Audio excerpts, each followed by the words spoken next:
बड़ी संख्याओं को सुविधाजनक बनाने के लिए हम घातांक विधि का प्रयोग करते हैं। जैसे कोई संख्या है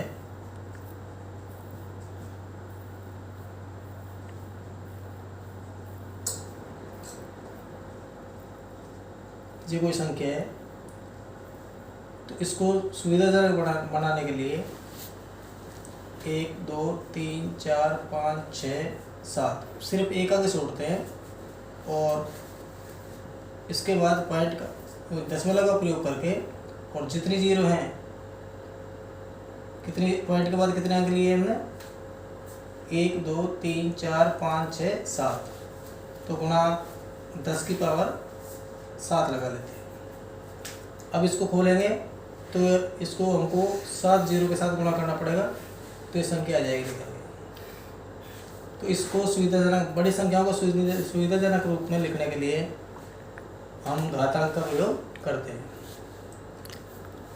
अब मान लो एक संख्या है 2 की घात 4, तो इसमें 2 क्या है, 2 को बोलेंगे हम आधार, और घातांक क्या है, इसको घातांक बोलेंगे। घातांक 4 है और आधार है 2। ऐसे ही 11 की पावर 7, तो यहाँ पर आधार क्या है भाई, आधार है 11 जिस पर घात लगी हुई है, और घातांक है घात वाला अंक, घातांक है 7। तो ये हमको पढ़ना आना चाहिए कि 11 की घात 7, 11 की पावर 7, 2 की पावर 4, जिस अंक पर घातांक लगा हुआ है उस अंक को बोलेंगे हम आधार और इसको बोलेंगे हम घातांक। घातांक से संबंधित प्रश्नों को सरल करने के लिए घातांक के नियम बनाए गए हैं।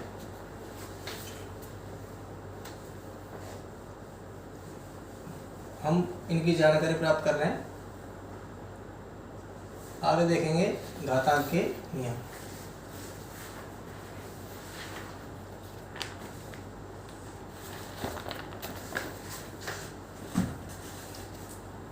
घातांक का प्रथम नियम है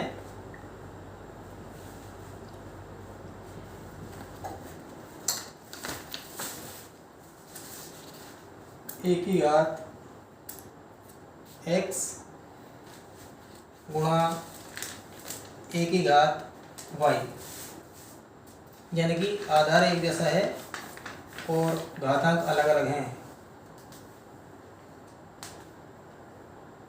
तो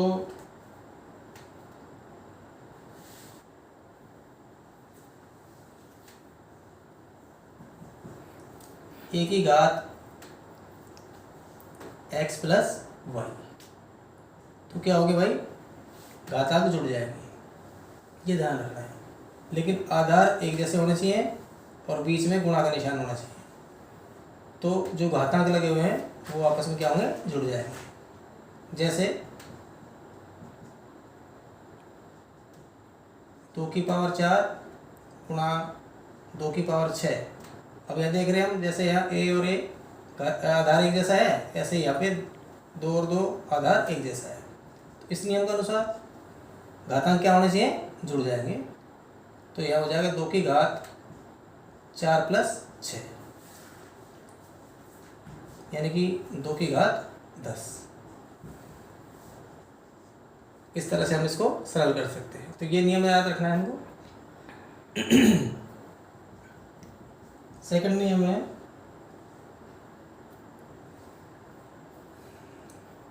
a की घात x बटा a की घात y।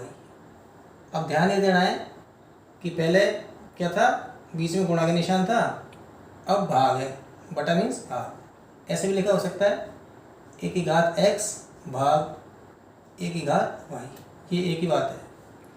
तो यहाँ जब गुणा का निशान था तो घातांक क्या हुए, जुड़ गए।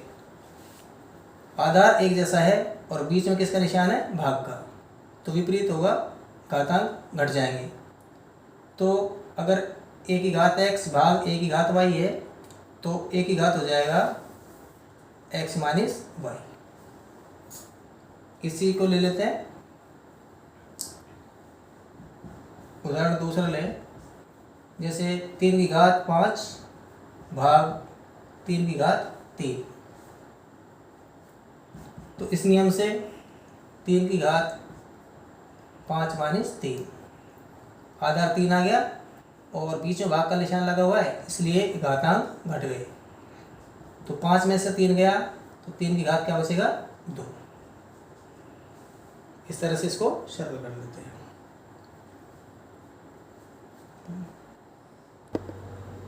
तीसरा नियम है a की घात x और इसकी घात y। अब हम देख रहे हैं कि यहाँ पर a की घात x और इसके ऊपर घात है y, यानी कि घात के ऊपर घात लगी हुई है। तो इसको सरल करेंगे, a की घात x गुणा y। क्या मतलब हुआ, जब घात के ऊपर घात लगी हुई होती है तो ये घात हैं आपस में क्या हो जाती हैं, गुणा हो जाती है। जैसे 5 की घात 2 और इसकी घात 3, तो घात के ऊपर घात लगी हुई है तो घातांक क्या हो जाएंगे, गुणा हो जाएंगे। तो 5 की घात 2 गुणा 3 इस तरह से हो जाएगा, यानी कि 5 की घात 6। चौथा नियम है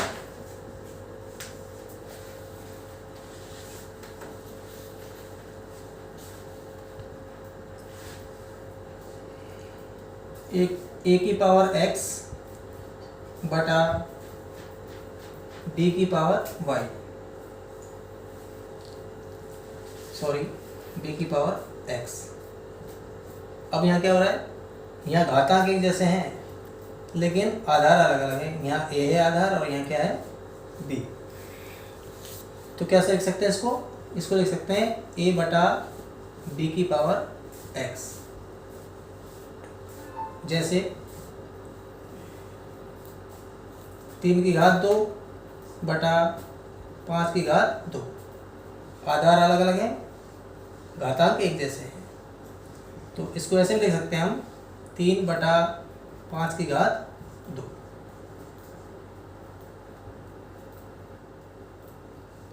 पांचवा नियम है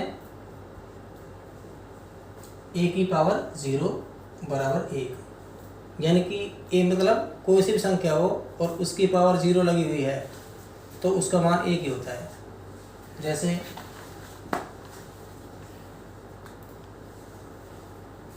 5 की पावर 0 बराबर 1 और 9 की पावर 0 बराबर 1। कोई सी भी संख्या ले लें हम, कितनी भी बड़ी संख्या हो, लेकिन जब उसकी पावर 0 लगी हुई है तो उसका मान 1 के बराबर ही होता है, ये ध्यान रखना है।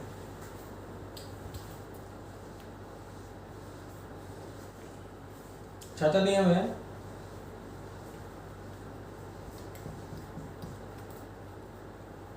a की पावर x गुना b की पावर x। अब यहाँ क्या है, यहाँ आधार अलग अलग है लेकिन घातांक एक जैसे हैं और बीच में किसका निशान है, गुणा का निशान। तो यहाँ क्या होगा, ये आधार आपस में गुणा हो जाएंगे, a गुणा b यानी कि ab की पावर x। इसको इस तरह से सरल कर लें।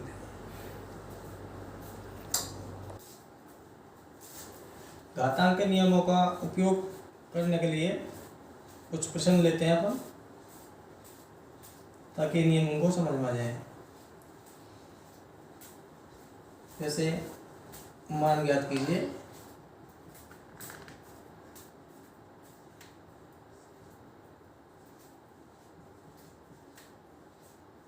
तीन की पावर -2।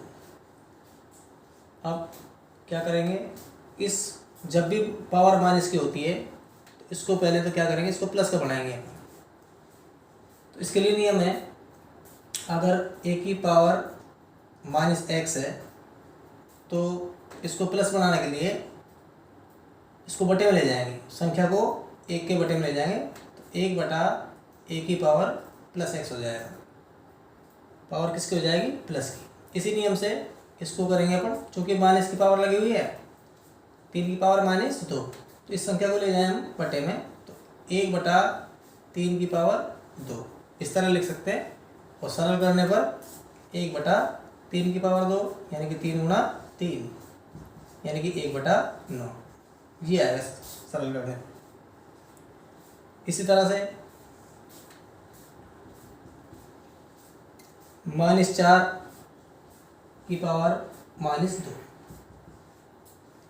अब हमको ये नहीं देखना ये प्लस का है माइनस का, हमको तो पावर देखनी है। अगर पावर माइनस की है तो यही नियम लगाएंगे, चूँकि ए की पावर -x इसको लिख सकते हैं 1 बटा ए की पावर x।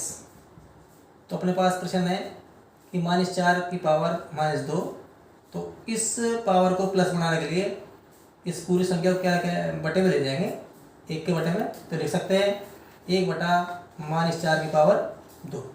अब पावर किसकी हो गई है? प्लस की, यानी घातांक प्लस का हो गया। इसको आगे खोल लेंगे, 1 बटा, अब -4 को 2 बार गुणा में लिखना है, -4 गुणा -4 की पावर क्या लगी हुई है? 2। अब -4 को -4 से गुणा करने पर माइनस से माइनस गुणा होता है तो हो जाती है संख्या प्लस की, 4 चौके 16। इस तरह सरल कर लेंगे।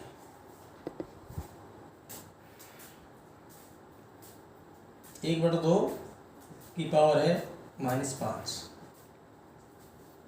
फिर पावर -5 माइनस का लगा हुआ है, इसलिए नियम वही लगेगा, ए की पावर -x बराबर, इसको प्लस बनाने के लिए बटे में ले जाएंगे, ए की पावर x। अभी प्लस का हो गया पावर, तो अब ये माइनस का पावर है, इसको प्लस बनाना है, तो क्या करेंगे, 1 के बटे में 1 बटा 2 और ये हो जाएगी प्लस की पावर 5। आगे सरल करेंगे इसको, 1 बटा, अब इसको 5 बार लिख लो, 1 बटा 2 गुणा 1 बटा 2 गुणा 1 बटा 2 गुणा 1 बटा 2 गुणा 1 बटा 2। सरल तरीका है 1 बटा, अब ऊपर 1 गुणा करने पर 1 ही आएगा, बटे में 2 दूनी 4, 4 दूनी 8, 8 दूनी 16, 16 दूनी 32। अब इस संख्या को गुणा में ले जाएंगे तो संख्या क्या हो जाती है? उल्टी, यानी कि ये 1 गुणा में जा रहा है, तो 32 ऊपर और 1 नीचे, संख्या उल्टी होगी। 32 से कम 32 और बटे में 1 की कोई वैल्यू नहीं होती, तो ये 32 आंसर है।